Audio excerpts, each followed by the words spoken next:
So if you could give me your first, last name, division, rank, as well as your current address. All right. First name, I go by Paul, and I have been, but it's legally Pablo. And last name is Pinnell.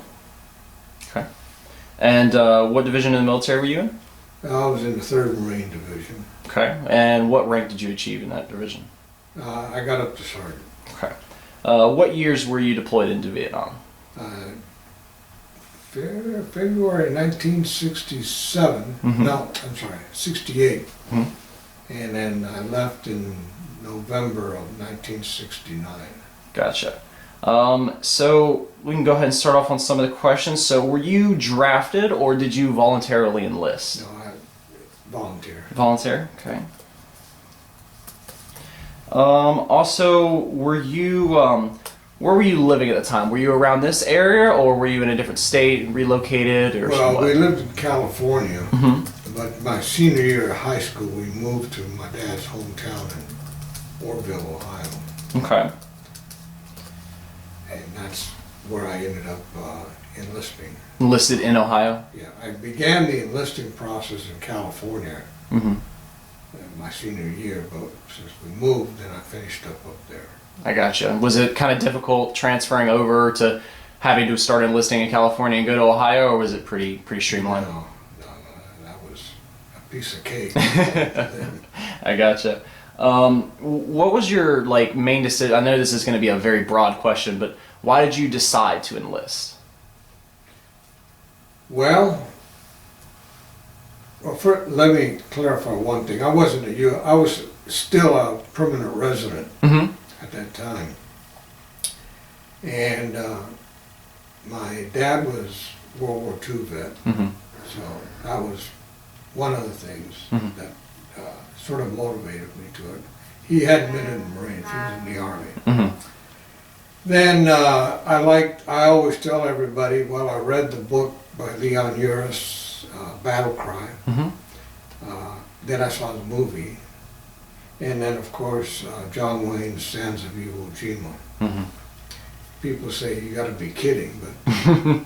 pretty inspiring books for you to decide. That was about it, for a 15, 16-year-old at the time. Yeah. And some of my high school friends who never enlisted, they got drafted later. They were the tough football players, and they thought it was, we got to go in. We got to go and show what we can do and stuff like that. Supposedly. Well, expand more on, so you were a permanent resident. Where did you originally come from having to become a permanent resident and everything? Okay, I was born in Panama. And in 55, my mother was divorced at the time. And she, I always say she escaped from Panama finally in 1955. We were in Mexico for a year while she waited for her permanent resident visa. We got it in, I entered the country on April of 1956. And we went to a place called Monrovia, California, which is on the foothills in LA County. And that's where... That's where y'all stayed until y'all moved to Ohio? Yeah. Gotcha. Did y'all stay in that general area, same house, or did y'all move around in California and then go to Ohio, or? No, we stayed in the city of Monrovia. But moved around accordingly? I think we moved twice. We had an apartment at first when just my mom and I were together. And then when she got married, they bought a home. And they bought two, actually. They bought one and then we moved. Gotcha. Sometime in my high school years. So next one is why, so you said your dad was in the Army. What made you to pick the Marines? Or was there really a decision, or was it just hey, would you like to be a Marine? I looked at it as an adventure. They were supposed to be tough, and I was always the wimpy one in our group of friends. But that was about it. It was either that or some guys were always talking about going into the Army Airborne, Mm-hmm. and one said, I want to be he said he wanted to be a Green Beret, which Mhm. were coming up to style in that time. But I don't know. You didn't have any like real aspiration to be like, I want to become a Green Beret, like all those very high up stuff. You were just like, I want to get there and prove my toughness and prove my worth and everything. Just maybe about that, yeah. Mhm. That would be good. I gotcha. So when you went through all your basic training and everything, what do you recall in your first days, first couple months, first couple weeks in service? So I'm assuming you went to Parris Island, correct, for your training? Yes. Mhm. Yes. How was all that? Well, I don't know. We were. Boy, I've never been asked that. I enlisted with a good friend of mine from high school in Orville, Mhm. Tim McGuire, and we went together. It was July 16th when we left Cleveland, Mhm. and I remember we got there about 1 or 2 in the morning. Mhm. Now, where we landed at, I don't know if it was in Savannah or if it was at the air station. Mhm.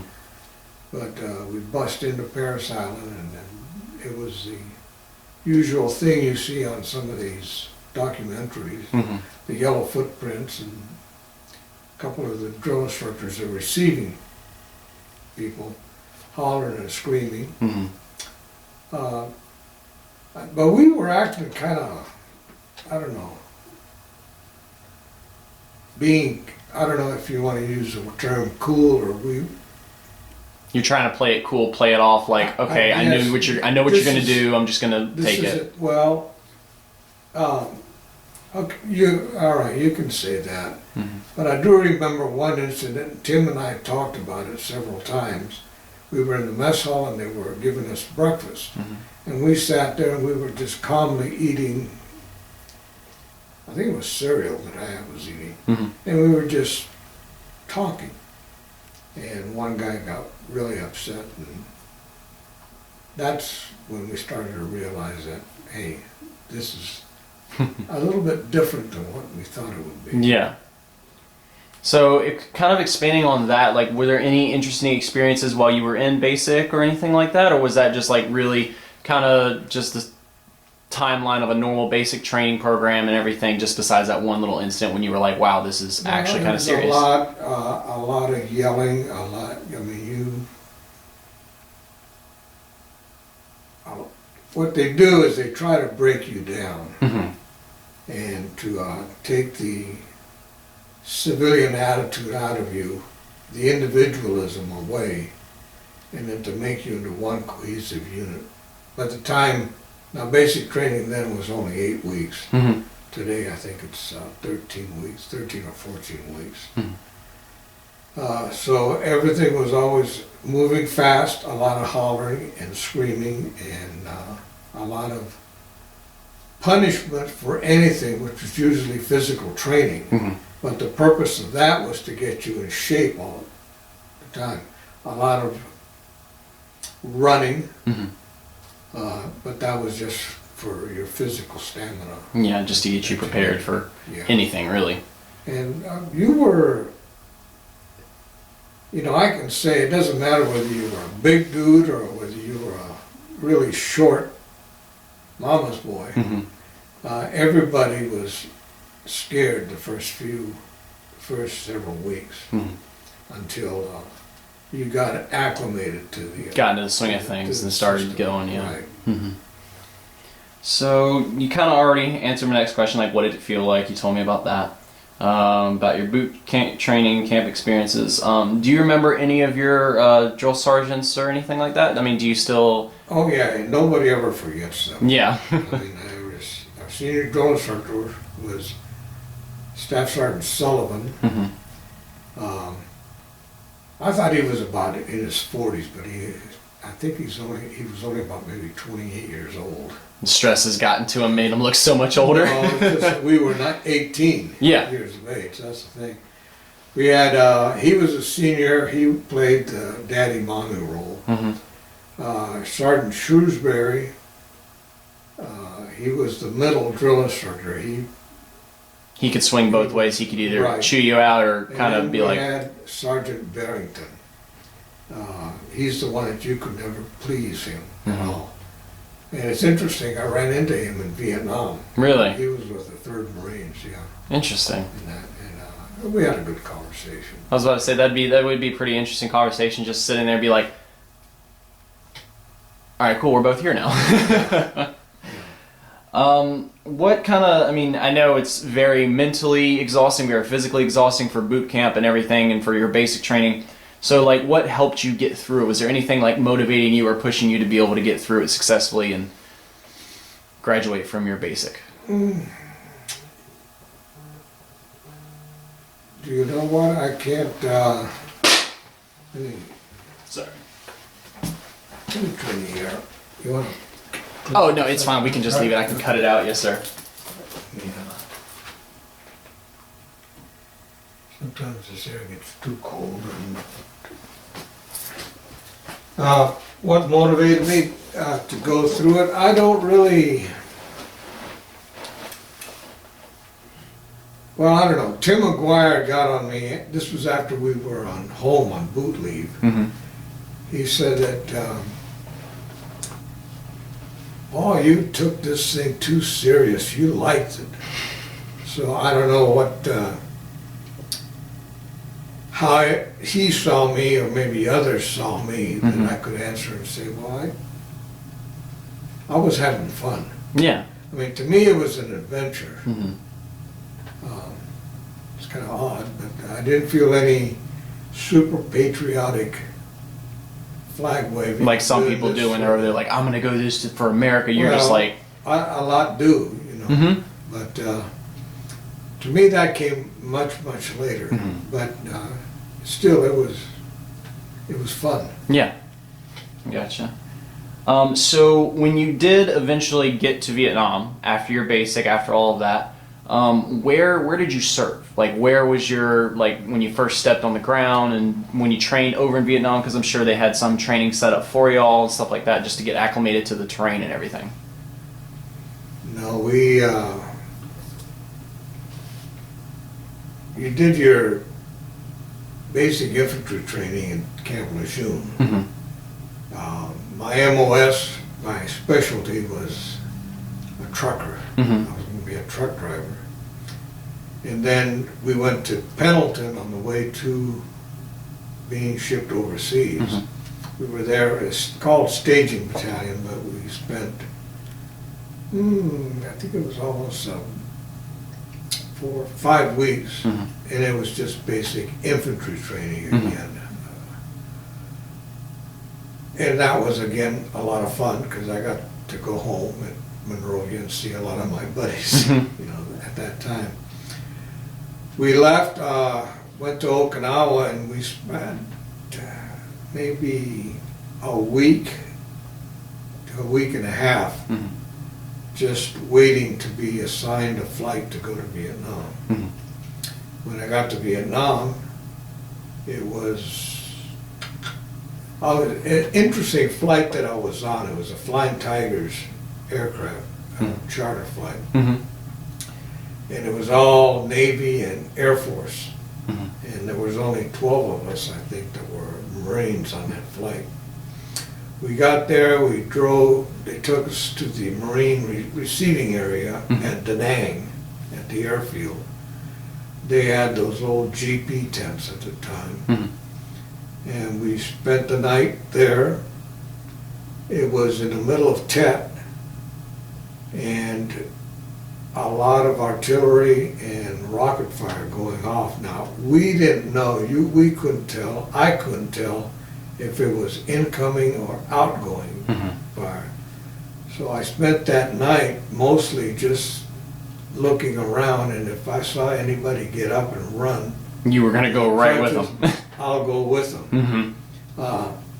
But that was about it. In the morning, we got up, we had formation, and then we were given our orders, and everybody just, some were going to the 1st Marine Division, Mhm. 1st Marine Air Wing. I got the 3rd Division, and then I went over to their group, and then They said, okay, just as you need. He says, I'm going to headquarters battalion and then service company. Mhm. So that was it. Gotcha. So what was I know you said you were training to be a truck driver. Did you end up becoming the truck driver over there, or what was like your job assignment that was over there? Well, at the company that I was in, service company, I was in the motor pool. Mm-hmm. And I think we drove convoys whenever we get assigned that. Mm-hmm. Other than that, we ran patrols and security patrol around. Quang Tree is where I was, the base that I was at. Okay. And then I was there for March, April, May, June, July, August, September. 7 months. Mm-hmm. 7 months. Gotcha. So I know you said you drove convoys and everything. Did you ever see combat going with those convoys? Have people shooting at you driving through with the convoys or anything like that? Or did you kind of shy away? I mean, not shy away, but stay away from combat a little bit. Well, which is kind of hard to say when you're over there. I know what the question is, did I ever see? Yes, I did. Mm-hmm. Yeah. Okay. So did you know of any like direct casualties in your unit?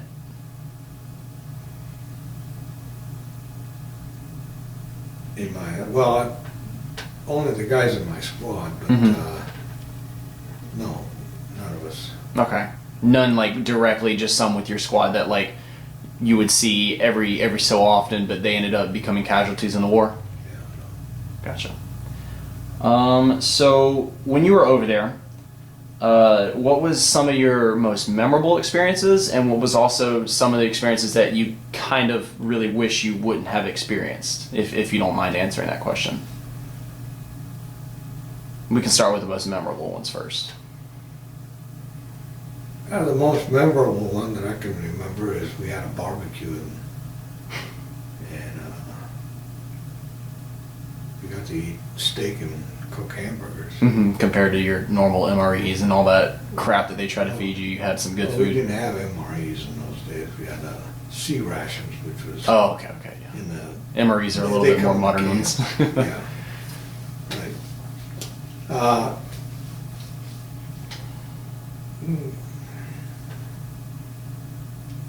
I don't know how really to answer that part. Just there was some things over there that like a lot of stuff that like shouldn't have been, and so on and so forth. Meaning what? Like some of the things that you saw and you were like kind of a little bit shocked by seeing it, or like, did I really just see what I thought I saw, or something like that? Just anything that like really crossed your mind as like negative, in a sense.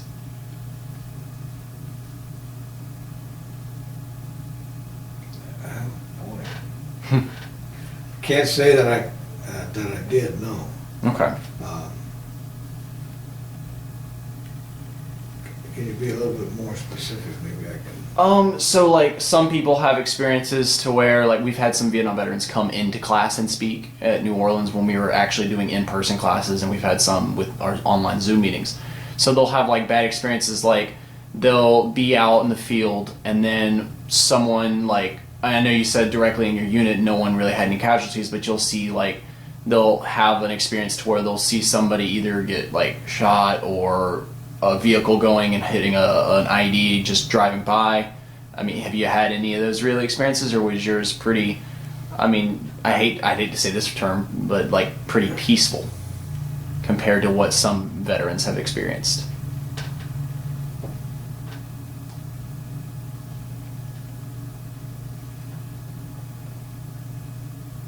Well, let me put it this way. Mm-hmm.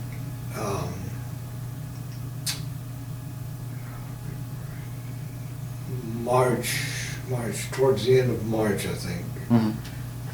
Beginning of April comes after March, right? Yeah. Mm-hmm. Okay, there was the Battle of Dido. You can probably look that up.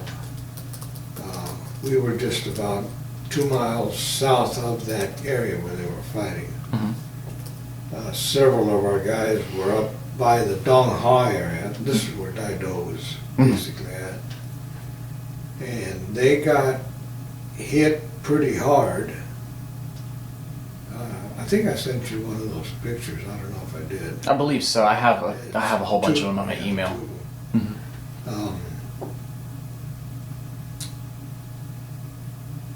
None of our guys were hit hard, but the following day we were coming back from the area, and at Quang Tree there was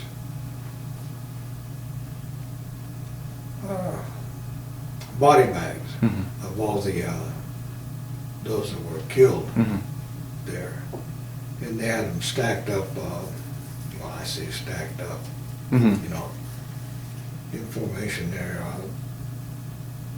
near the, I guess the Graves Registration Group or unit.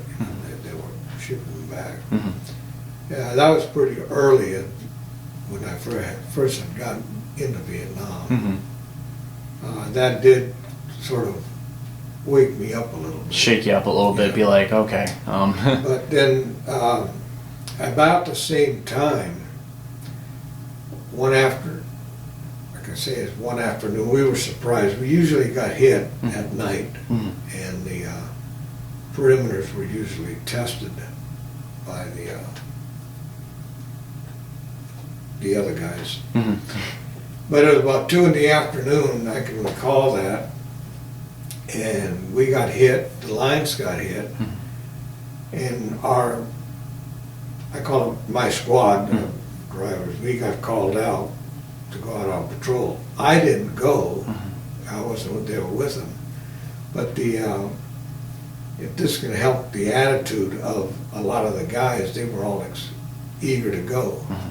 Especially one individual who I think is now a sheriff or retired in Louisville, Kentucky, Eddie Winslow. Yeah, he was all gun-ho, ready to go out. Very gun-ho. If you see him, he doesn't fit the part. But there was one guy, and I don't recall his name, who was always eager to go, but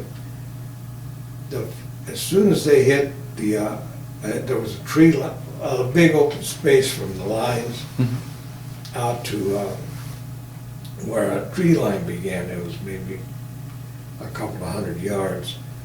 They went out, as soon as they hit the tree line, they got hit with some fire, and the first thing he saw was a dead Vietnamese.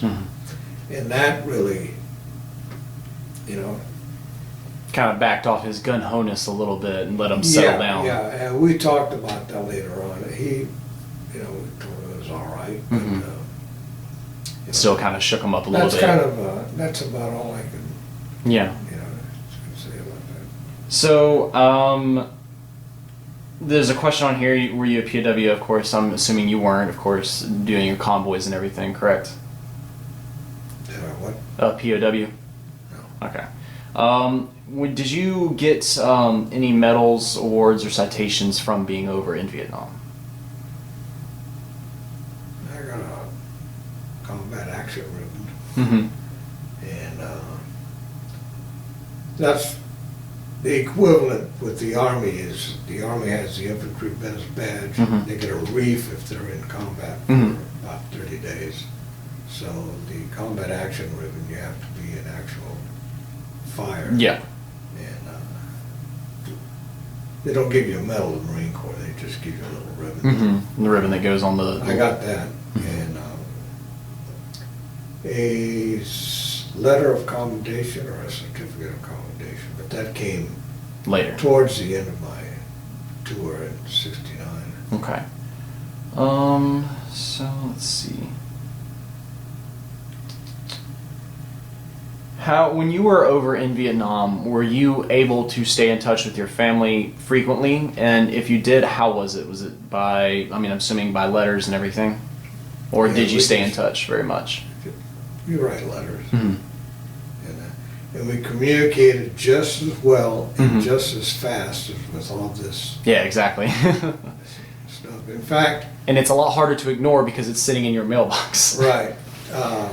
Tim McGuire, the guy that I mentioned, my high school Mm-hmm. friend that we enlisted together, he got stationed in Okinawa. Mm-hmm. He was in supply or logistics. He went to Vietnam, and how I found out was my mother wrote me, and she said, "Did you know that Tim got wounded?"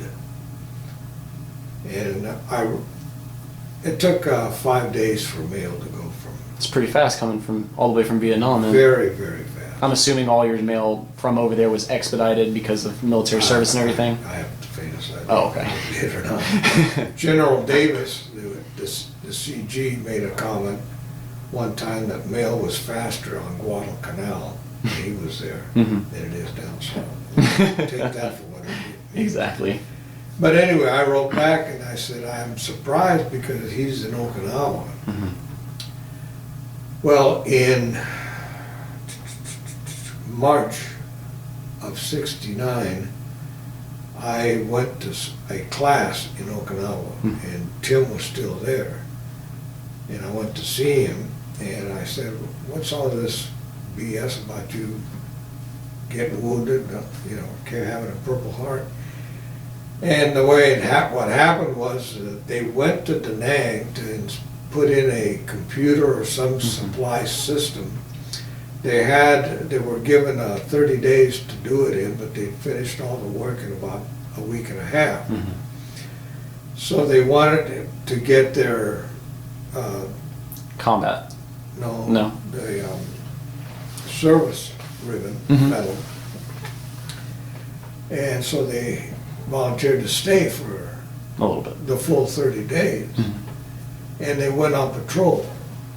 And while on patrol around Da Nang, which was like being in Los Angeles or New York as far as we were concerned, he stepped in a bungee trap and got a stick up to his boot. Mm-hmm. And that's how that happened. I gotcha. Imagine just finishing a job quick and like, yeah, we'll stay a little bit and then Yeah, getting so I a... said, well, I mean, he's fine, but Yeah. I always tell him, serves you right for being a dumbass Mhm. and wanting to come, go over there. Exactly. There was another high school friend that enlisted about a month after Tim and I went in, Mm-hmm. and that's Johnny Zimmerman from the same Orville High School class. And we were together at Dong Ha for, until I left, so it was about 5 months. Mm-hmm. And I brought home from him 2 captured weapons that he had. Mhm. I've got an interesting story about him, if you want to hear it. Go ahead. Towards the end of October of 1968, President Johnson put an end to the bombing of North Vietnam. Mhm. That afternoon, the afternoon, I don't know what day it was, but I know it was towards the end of the October.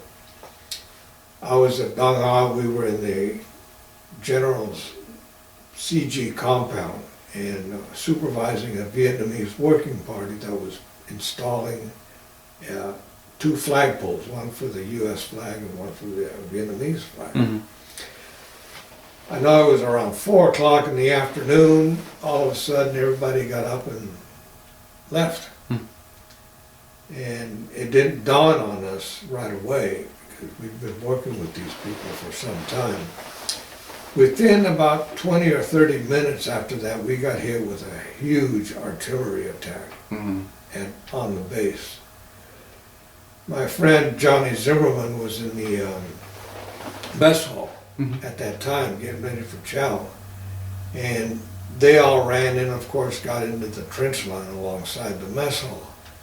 The division sergeant major, and I can look him up, I've got his picture here in my file someplace, was next to him.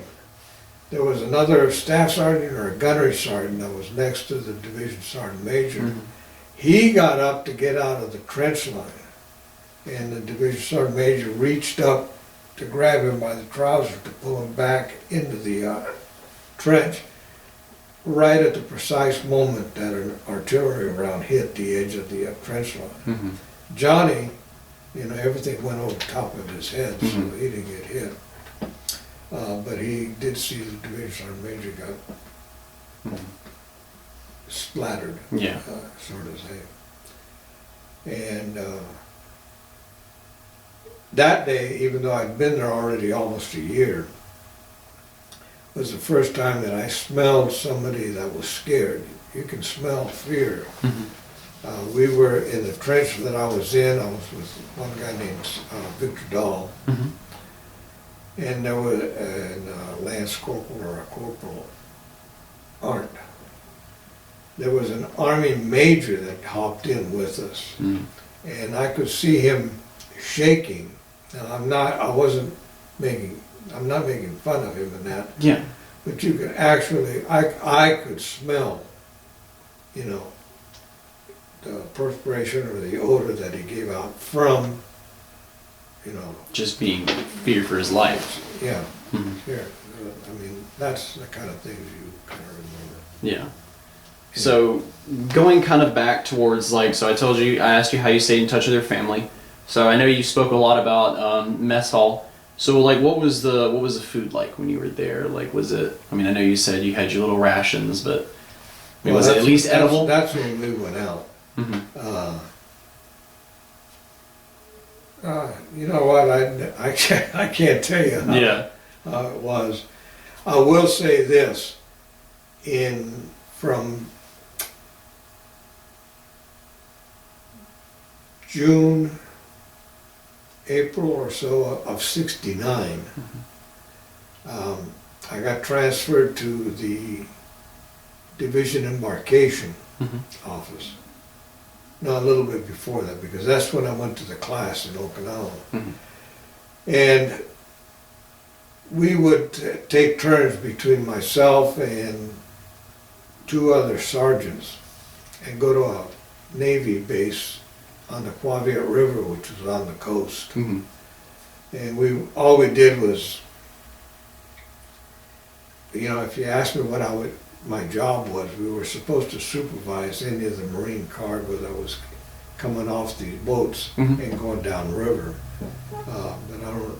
All I remember really is just sitting around doing absolutely nothing. Yeah, just twiddling your thumbs. But it was a naval base, Mhm. small little, it's a naval unit, and they had really good food. And that's one thing that my dad always told me. He said, if you were going to go in the Navy because they have good food. Well, his brother and my cousin were in the Navy, Mhm. so that's what. Gotcha. So that's about remembering the food. We jokingly preferred saying I'd rather eat the sea rations Mhm. than what we had in the mess hall. So, kind of along the lines of food and other items, I mean, did you all ever have a shortage of supply? Was there always a good bit of supply for everybody, or did y'all have to, like, be pretty sparingly with some of the supplies that you were Well, given? if you were out, Mhm. if I'd go out on a convoy and I got stuck overnight someplace, and we would stay in the lines or go out, and sometimes you'd get. Marines are all basic riflemen. Mhm. It doesn't matter whether you're a typist or a supply clerk, Mhm. but you're still an infantryman. Sometimes you'd go out, you'd have to watch what you had because you were issued, Mhm. you know, a certain amount. But I can't really say that I recall ever being short Mhm. of anything, you know. Gotcha. That or I put it out of my mind. Mhm. I'm sure there are guys that, We're definitely feeling the pressure of not having enough. yeah.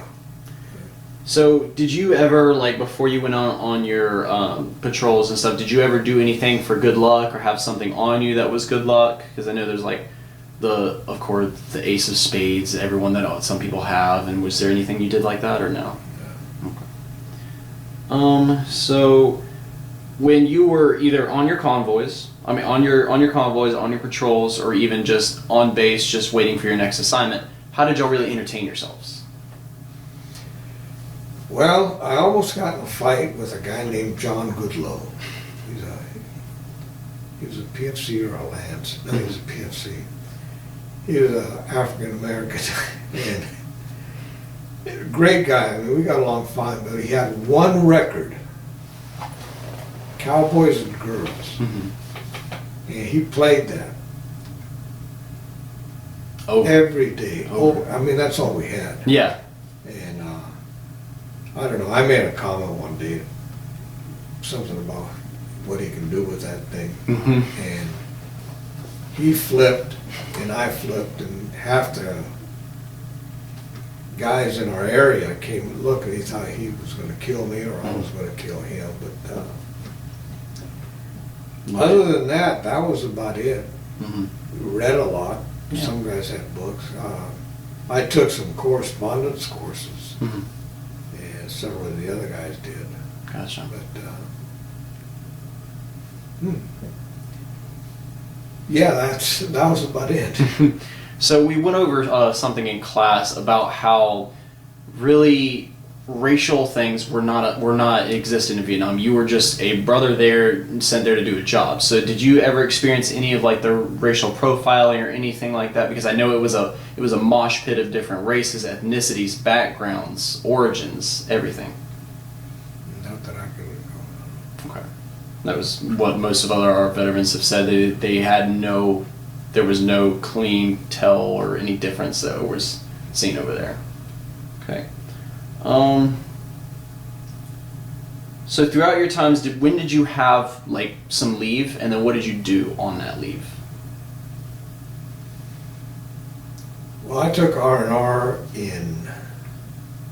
I took it early, I think, Mm-hmm.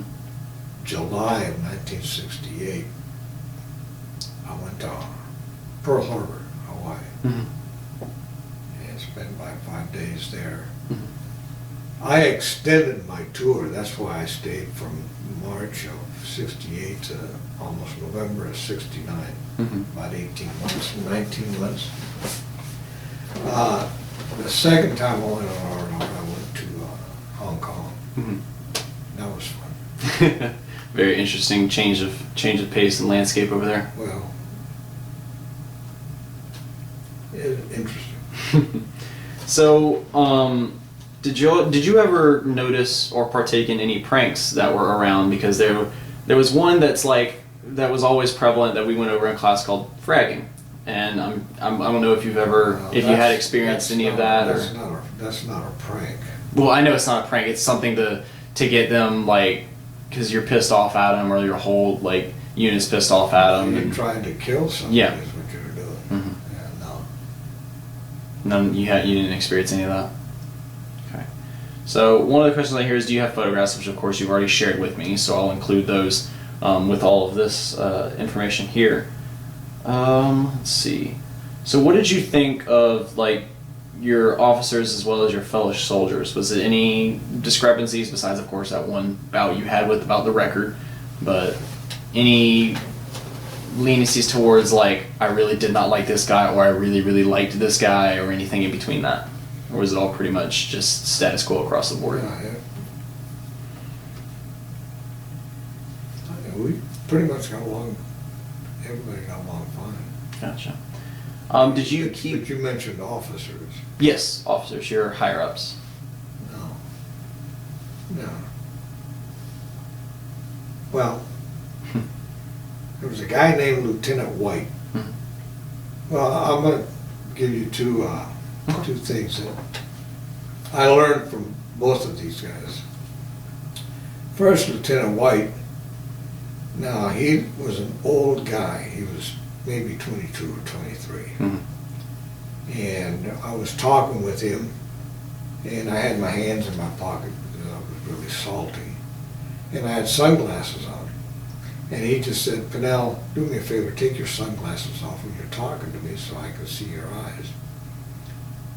I said, "All right, whatever turns you on, dude."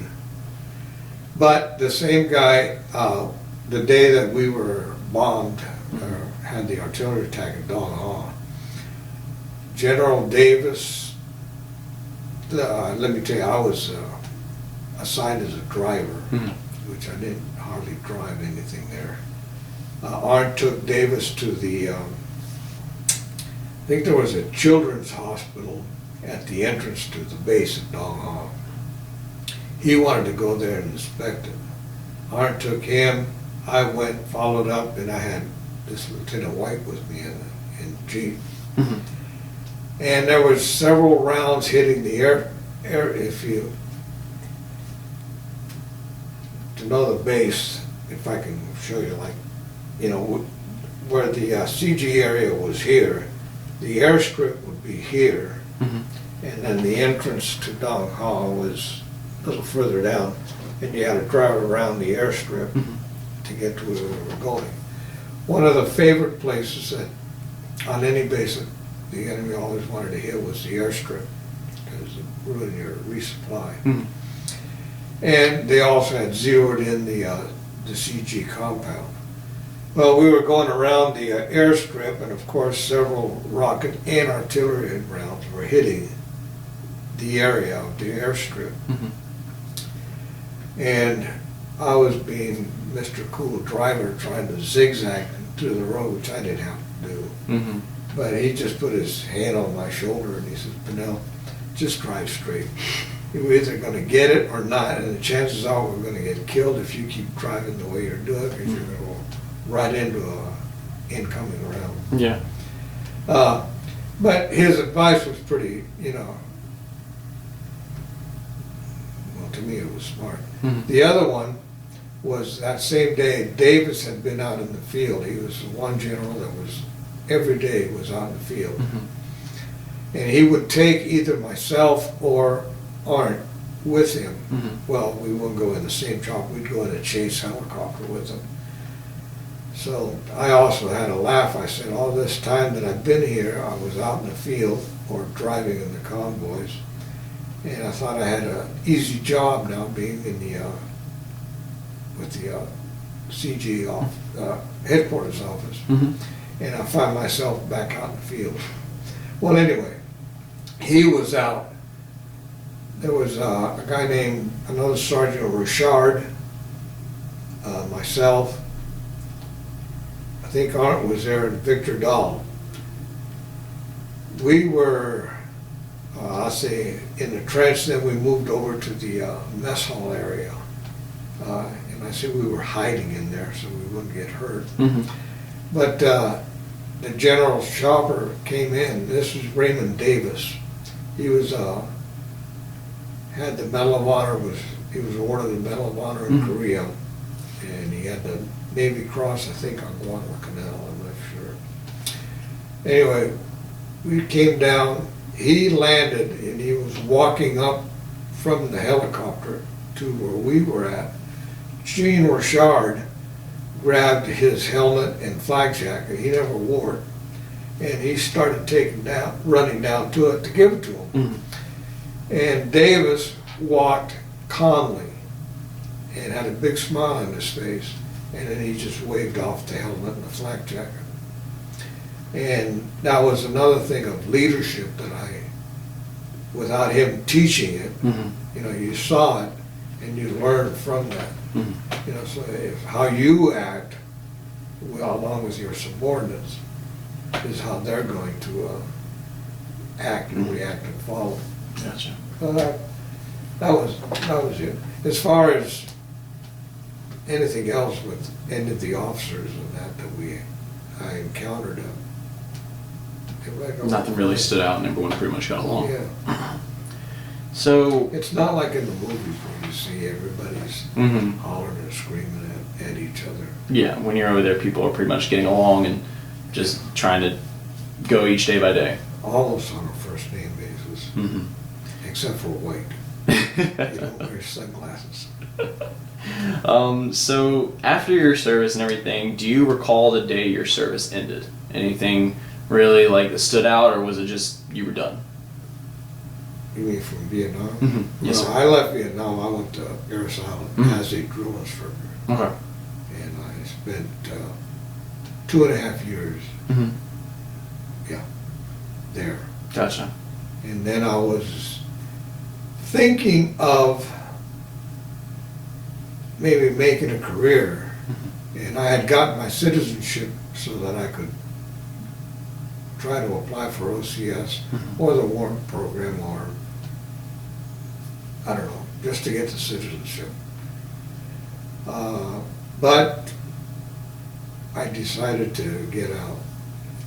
And like I told my boy, who was also a Jonas worker at San Diego, I said, don't let the job get to you, because it will be stressful.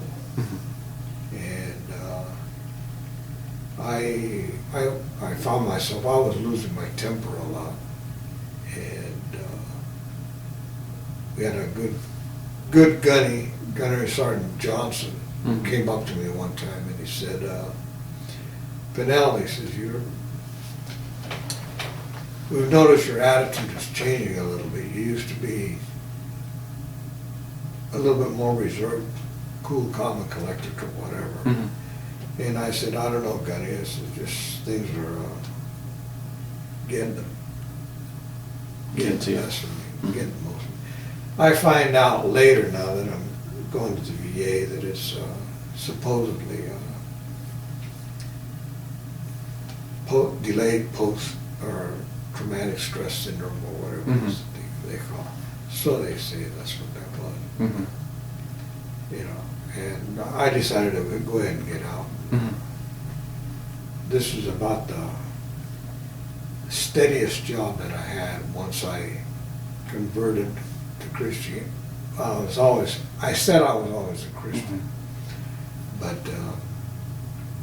once I became saved, and after about a 5-year study period, then Gotcha. if you want to know, really get a good idea of what PTSD is and how someone can change from it, there's a guy named Raul Reis, R-E-I-S. He's a pastor out in California. You can Google him and you can listen to his testimony. He was a Marine, he was in Vietnam, and now he's pastoring a pretty good sized church. And I showed his testimony here at this church here on the screen, and everybody liked it. It's good. It's good. Anyway, we're getting off track here. So you mentioned you did some schooling, of course, before you came here, became a pastor and everything. So did you go to college for any of these, any schooling and stuff, and was that any of that paid for with the GI Bill or anything? All right. Yeah, I started in Vietnam taking correspondence courses. When I came out, I used the GI Bill to get my pilot's license. I had to pay for the private, but for the commercial and everything else, I got that. I went to the University of Pittsburgh, but because my mother worked there, so each semester or quarter only cost me $5. I did have to pay to buy the books, and I thought that was a rip-off, just like it is now. Oh yeah. So I got my education through that. I had used the GI Bill for the aviation. Gotcha. And must be nice being able to do $5 classes. Right. And I had gone to Panama back in 1988. I stayed there about 13 years.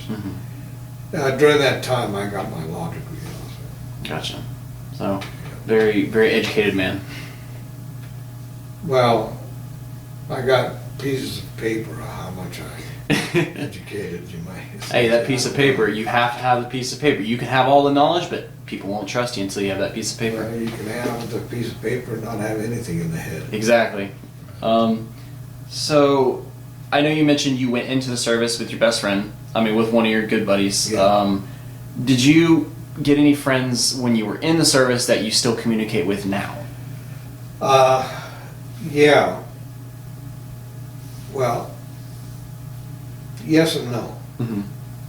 Paul Jokers, we were in Vietnam together. He had been with the 4th Marines, I think. And he's a character. He received 2 Purple Hearts over there, and he walks around with a metal plate in his head, you know, from a head wound that he got.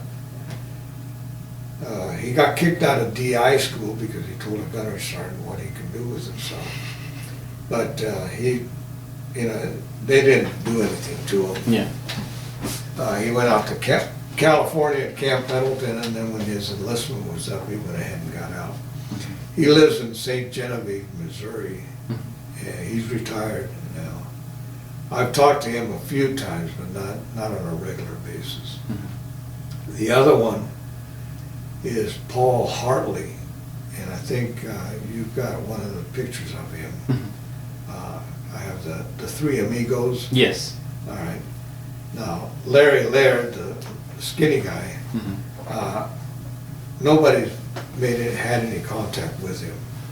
And it was through a recruit that we had in one of our platoons that got us together, Paul and I. He looked him up, found him, and then sent me his address. He lives in Cape Canaveral. So he came up September. He was going up for his class reunion, a high school reunion. And that was the first time in almost 50 years that we saw each other, really. And it was pretty nice. So we went to a little place out here in Cooler. I forget the deal. Gotcha.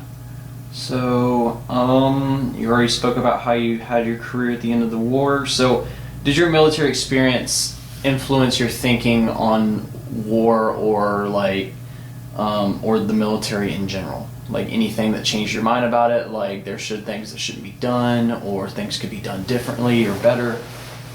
Well,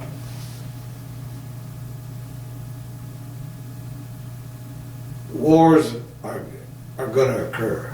There's no way that you can ever evade it. You're never going to have peace. Yeah. You know, you're never going to have really a world peace. So a military is necessary for defending your country.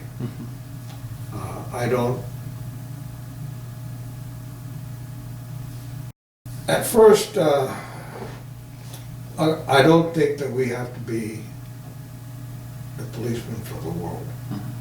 I'll agree with Trump on that and others that go with that route. And with Vietnam, you know, I wasn't super patriotic. That's not the reason I went. I went because I thought it was an adventure. But after reading the Pentagon papers when I was at the University of Pittsburgh when they came out, and then investigating more how that thing went, Vietnam started just prior to the French leaving, when Eisenhower offered assistance to the French and also to South Vietnam. Well, what ended up being South Vietnam. So we were involved there from about 1954, 1955, all the way until 1976, or 75, whatever it ended on that. Of the 58,000 names on the wall, the oldest one that's there was one of the first KIAs, which was from back in 1957 or 58, I think.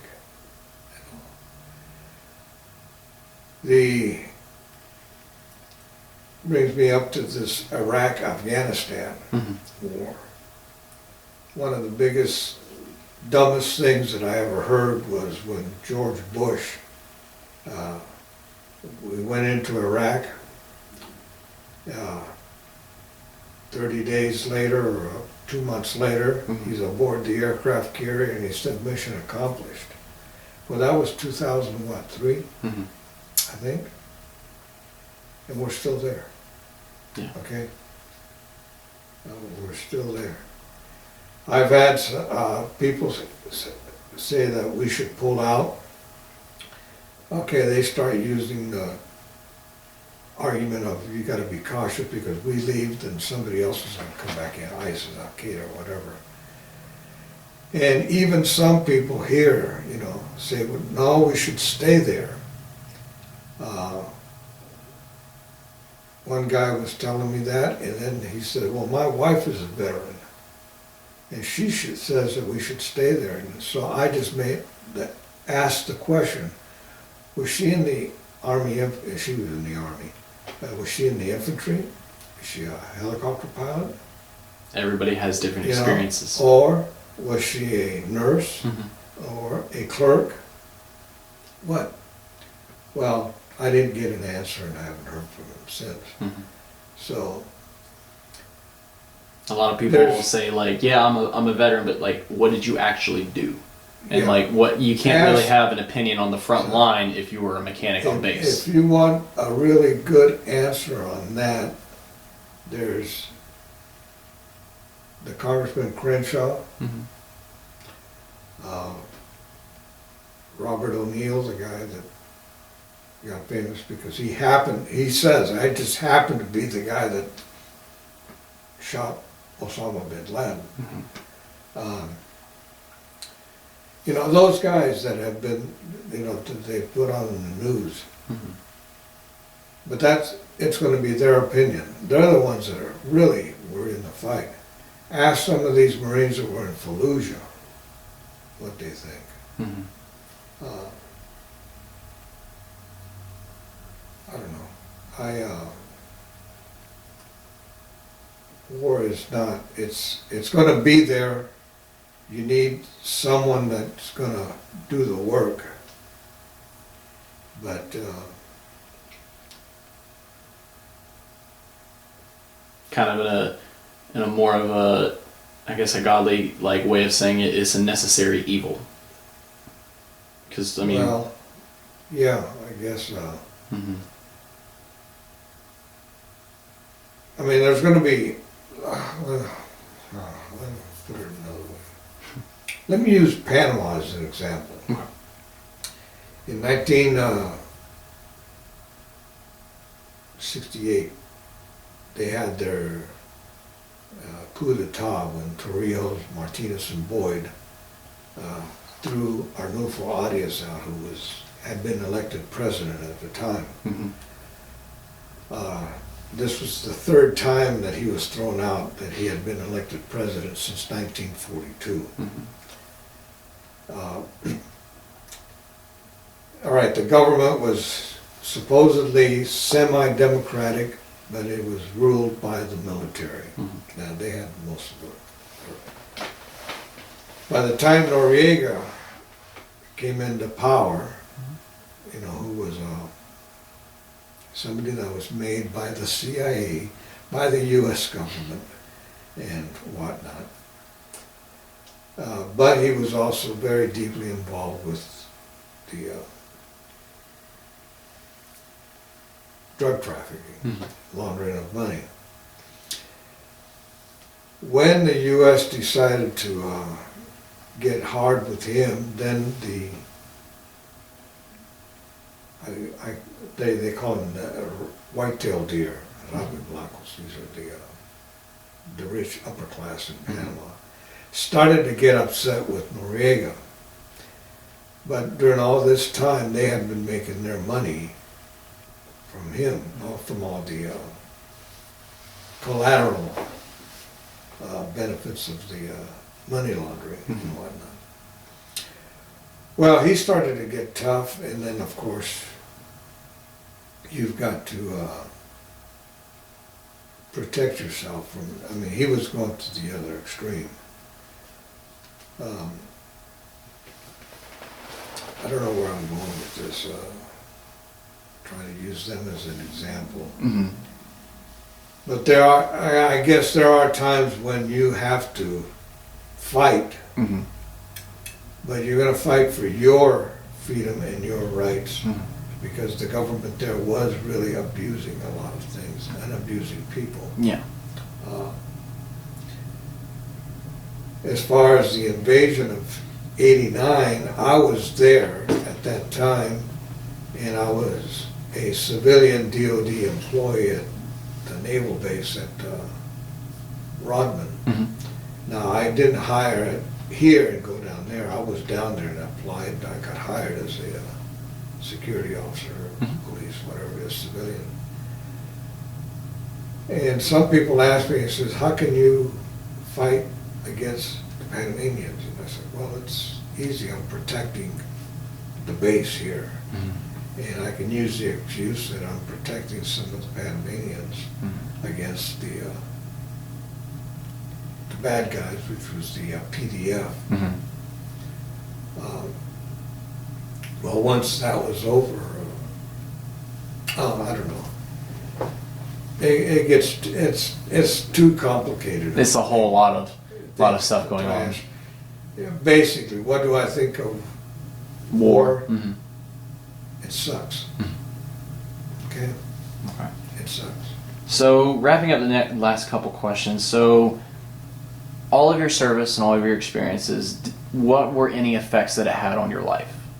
Like your normal, everyday, day-to-day life? Or really any at all, just besides it was something that you did? I have a low tolerance for people.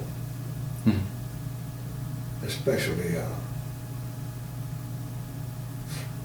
I hate to say this because it's not politically correct, but especially for women that are supervisors that think that they know crap.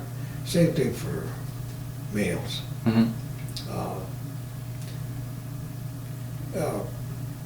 Put up or get out. That's one thing that even my granddad kind of is. He doesn't really have patience for beating around the bush. You just get to it, do it, and if it's done, don't complain about it. I lived in New Jersey for a little bit, and I heard a comment from someone there.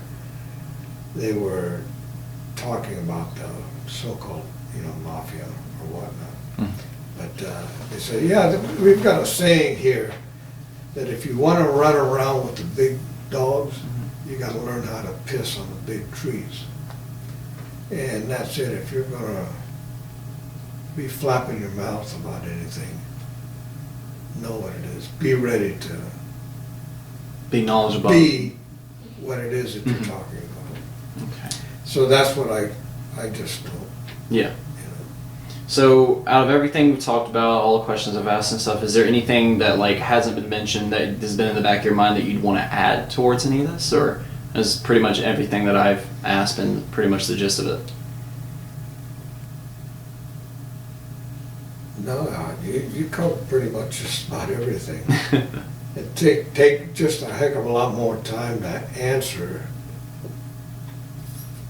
to be able to articulate more what is being said, to make sure that it's understood in the right thing. Now, if you notice that I stammer a lot, I had two things. I had an accident back in 1974, and it was here in Savannah. It left me a concussion, and I had to relearn my ability to speak. Oh, so it was a pretty severe concussion then, wasn't it? Yeah, and January 5th this year, I had a stroke. Really? Yeah, so I had to relearn again, and I still have a little bit of a stammer. You're fine. Trust me, you're fine. And since this is for your class, I will say one of the things that I can't tolerate is that I had a young pastor from another church who came up to me and told me, or asked me if I ever had took any classes on public speaking. And I said, why? Don't I satisfy you, little boy? And he was about 31. I was 71. It's, well, as a preacher, I'm not supposed to be really too critical about people, but it does bother you when somebody, without knowing what's going on, they criticize you. And I guess that will fit in with low level of tolerance, especially to, no offense, young people. Yeah. That Think that we know everything. think that they know everything, but they really, don't. We have no clue about things. We just Well- hear this and that, little notes here and there, and we're like, But- oh yeah, we're experts on it. Yeah, but the good part about that is that we all did the same thing, So I knew more than my mom, Yeah. more than my dad.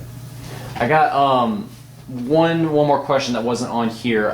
So when you came back after your tour, a lot of veterans, some experience hate from the general population of the U.S. when they came back. Did you experience any of that at all? You know what? No. No. In fact, I tell the story that when I was, when I extended it, came home for 30 days, and on my way back, I had to be at Treasure Island in San Francisco, waiting to get transportation to get on a plane to go back. Yeah, I was there for about 5 days.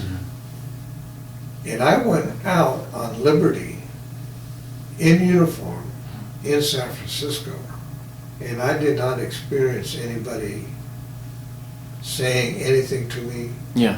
of any kind. But I keep hearing stories of a lot of guys that they say they got spit on and that. Now there was the anti-war, protests at that time, and of course it escalated Yeah. in the 70s. But you had already gotten But- out and was done with your tour of but, Vietnam by the time that all escalated pretty heavily. That's it.